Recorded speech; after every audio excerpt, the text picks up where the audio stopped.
Item ಯಾವುದೇ ಇರಲಿ try ಮಾಡಿ ಆಚಿ ಚಿಕನ್ ಮಸಾಲಾ. ಮೇಡಮ್, ಮತ್ತೊಂದು ವಿಚಾರ, ನೀವು 7-8 ಕಾಂಬಿನೇಷನ್ ಬಂದ್ರೆ ತುಂಬಾ ಅಪಾಯ. ಫೋನ್ ನಂಬರ್ ಆಗಿರ್ಬೋದು, ಕಾರ್ ನಂಬರ್, ವೆಹಿಕಲ್ ನಂಬರ್ ಎಲ್ಲೂ ಬರಬಾರ್ದು ಅಂತ ಹೇಳಿದ್ರಿ. ಅಂಡ್ ಆ ಡೇಟ್ಗಳಲ್ಲೂ ಕೂಡ ಸಾಕಷ್ಟು ಇನ್ಸಿಡೆಂಟ್ ಆಗುತ್ತೆ ಅಂದ್ರೆ. ಮತ್ತು ಅದಕ್ಕೊಂದು ಎಕ್ಸಾಂಪಲ್ ಅಂತಂದ್ರೆ, ಏನು ಮೊನ್ನೆ 13 ವರ್ಷದ ಹುಡುಗಿ ರೇಪ್ ಕೇಸ್ ಆಯ್ತು, ಅದಾದ್ಮೇಲೆ ಆ ವಿಕ್ಟಿಮ್ಸ್ನ ಹ್ಯಾಂಗ್ ಮಾಡಿದ್ 8 ಬಂದಿದೆ ಅಂಡ್ 7th ಮಂತ್ ಅಲ್ಲಿ.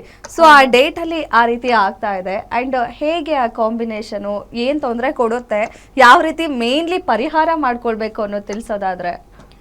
ನೋಡಿ, 7-8 ಅನ್ನೋದು ಪಕ್ಕ ಬಂದಾಗ ಎಲ್ಲೋ ಒಂದು ಕಡೆ ಡೇಂಜರಸ್ ಅಂತ ಹೇಳಿದ್ದೆ. ನಾವು ಇವತ್ತಿಗೂ ಆ ಫೋನ್ ನಂಬರಲ್ಲಿ ಯಾವಾಗ 7, 8 ಯಾವಾಗ ಪಕ್ಕದಲ್ಲಿ ಪಾಸ್ ಆಗಿರುತ್ತೋ ಅಂಥ ನಂಬರ್ನ ನಾವು ರಿಜೆಕ್ಟ್ ಮಾಡ್ತೀವಿ.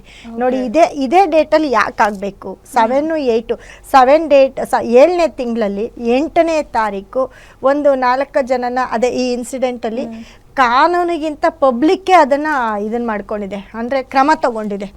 ಪಬ್ಲಿಕ್ಕಲ್ಲಿ ಎಲ್ಲರನ್ನು ಹೊಡೆದಿರೋದುಂಟು. ಮತ್ತು ಅದು ಯಾಕಂದರೆ ಅದು ತುಂಬ ನ್ಯೂಸ್ ಆಗಿದೆ, ಎಲ್ಲರೂ ನೋಡ್ತಾ ಇದ್ವಿ.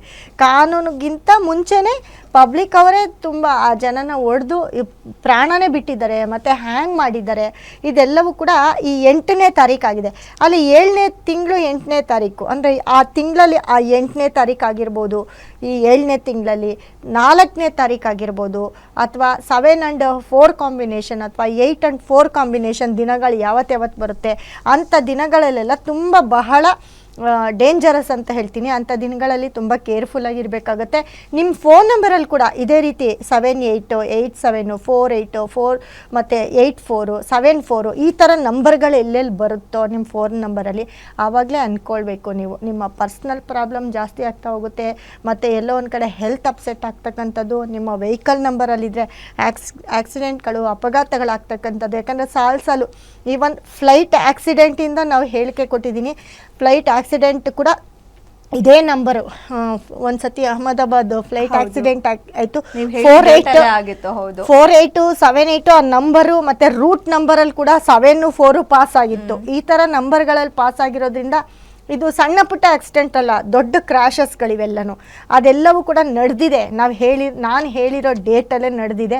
ಮತ್ತು ಮೊನ್ನೆ ಕೂಡ ಹೇಳಿದೆ, ಗುರು ಹುಚ್ಚನಾಗಿದ್ದಾನೆ, ತುಂಬ ಕಡೆ ಜಲಪ್ರಳಯ ಆಗತ್ತೆ, ನೀರಿನಿಂದ ತುಂಬ ಆಪತ್ತು, ಮನೆಗೆ ನೀರು ನುಗ್ಗುತ್ತೆ. ಹಾವುಗಳೆಲ್ಲ ಚೈನಾದಲ್ಲಿ ಹಾವುಗಳೆಲ್ಲ ನೀರಲ್ಲಿ ಸ್ವಿಮ್ ಮಾಡ್ತಿದ್ದಾವೆ, ಮನೆ ಒಳಗಡೆ ನುಗ್ಗಿ ಕಚ್ಚುತ್ತಾ ಇದ್ದಾವೆ. ಇವೆಲ್ಲವೂ ಕೂಡ ನಡೆಯುತ್ತೆ ಅಂತ ಹೇಳಿದೆ. ಅದು ಕೂಡ ನಡೀತಾ ಇದೆ, ಕೂಡ ಈಗಲೂ ನಡೀತಾ ಇದೆ. ಯಾಕೆ ಅಂತ ಅಂದರೆ ಇದಕ್ಕೆಲ್ಲ ಕಾರಣ ಗುರು ಕಟಕ ರಾಶಿಗೆ ಬಂದಿರೋದ್ರಿಂದ, ಹುಚ್ಚನಾಗಿರೋದ್ರಿಂದ. ಇದು ಇಲ್ಲಿಗೆ ನಿಲ್ಲಲ್ಲ, ಇನ್ನ ನೀರಿನಿಂದ ಕಂಟಕಗಳು ಜಾಸ್ತಿ ಆಗ್ತಾ ಇರುತ್ತೆ. ಮಳೆ ಇಲ್ಲದ ಕಾರಣ ಮಳೆನೇ ಬರಲೇನೋ, ಬರುತ್ತೆ ಅಂತ ಅನ್ಕೊಂಡವರು, but all of a sudden ಪ್ರವಾಹ ಆಗೋ ರೀತಿಯಲ್ಲಿ ಮಳೆ ಬಂದಿದೆ, ತೊಂದರೆಗಳಾಗ್ತಾ ಇದೆ. ಪ್ರವಾಹ ಆಗೋದಿರ್ಲಿ, ಆಗಿಲ್ದೇ ಇರೋ ಕಡೆನೂ ಒಟ್ಟೊಟ್ಟಿಗೆ ಸಾವನ್ನಪ್ಪುತ್ತಿದಾರಲ್ಲ ನೀರಲ್ಲಿ, ಒಟ್ಟೊಟ್ಟಿಗೆ ಸಾವನ್ನಪ್ಪುತ್ತಿದ್ದಾರೆ. ಇವಾಗ ಬೆಂಕಿಯಿಂದ ಆಗ್ತಕ್ಕಂಥದ್ದು ಫ್ಲೈಟು, ಟ್ರೈನು ಒಂಥರ. ಇಲ್ಲಿ ಟ್ರಿಪ್ಗೆ ಹೋಗಿರೋರು ಕೂಡ ಎಲ್ಲೋ ಒಂದ್ ಕಡೆ ನೀರೊಳಗಡೆ ಬಿದ್ದು ಸಾವನ್ನಪ್ಪುತ್ತಿದ್ದಾರೆ. ಏನೂ ಬೇಡ, ಮೊನ್ನೆ ಟೆಂಪಲ್ಗೆ ಹೋಗಿದ್ದಾರೆ, ದೇವಸ್ಥಾನಕ್ಕೆ ಹೋಗಿದ್ದಾರೆ.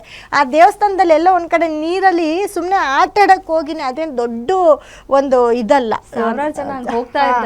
ನದಿ ಸುಮ್ಮನೆ ನದಿ ಹರಿಯೋ ನದಿ, ಅದು ಕಣ್ಣಲ್ಲಿ ಇನ್ನ ಯಾರೋ ಪಾಪ ಫೋಟೋ ಮಾಡ್ತಿದ್ದಾರೆ, ಸೆಲ್ಫಿ ತಕ್ಕೊಳ್ತಿದ್ದಾರೆ. ಅಲ್ಲಿ ನೋಡ್ತಾ ಇದೀವಿ. ಅಲ್ಲಿಂದ ಅಲ್ಲಿಗೆ ನೋಡೋ ಅಷ್ಟೊತ್ತಿಗೆ 5 ಜನ ಮುಳುಗಿ ನೀರಲ್ಲಿ ತೀರ್ಕೊಂಡಿದ್ದಾರೆ. ಇದೆಲ್ಲವೂ ಕೂಡ ನೀರಿನಿಂದ ತೊಂದರೆ ಇದೆ. ನೀರಿನಿಂದ ತೊಂದರೆ ಅಂತ ಬಂದಾಗ, ಯಾಕಂದರೆ ಗುರು ಹುಚ್ಚ ಆದಾಗ ಏನು ಬೇಕಾದರೂ ಕೊಡ್ತಾನೆ. ಆ ಜಾಗದಲ್ಲಿದ್ದಾಗ ಹುಚ್ಚನಾದಾಗ ಎಲ್ಲವನ್ನು ರೈಸ್ ಮಾಡ್ತಿರ್ತಾನೆ.